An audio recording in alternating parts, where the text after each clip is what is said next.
আদম আলাইহিস সালাম কিন্তু তার সন্তানদের সবাইকে দেখেছেন, সব সন্তান থেকে তার সামনে আমাদের সবাইকে দেখেছেন তিনি।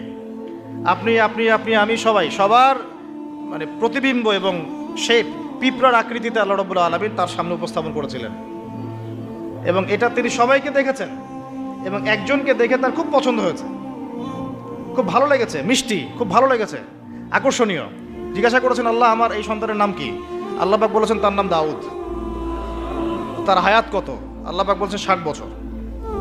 তখন তিনি বলছেন আদম আলাইহিস সালাম, আল্লাহ আমার হায়াত থেকে 40 বছর তাকে দিয়ে দাও। দাউদ আলাইহিস সালাম 100 বছর বেঁচে ছিলেন। দাউদ আলাইহিস সালাম সম্পর্কে আরেকটা আয়াত আছে কোরআন, এটা স্পেশাল। আল্লাহ পাক দুজনকেই, মাত্র দুজন নবীকে আল্লাহ পাক কোরআনে খলিফা বলেছেন। যদিও প্রত্যেক নবী আল্লাহর খলিফা এবং প্রত্যেক ন্যায়পরায়ণ শাসক আল্লাহর খলিফা, কিন্তু আল্লাহ পাক স্পেশালি দুজন নবীকে খলিফা বলে সম্বোধন করেছেন। একজন হচ্ছেন আদম আলাইহিস সালাম, আরেকজন দাউদ আলাইহিস সালাম।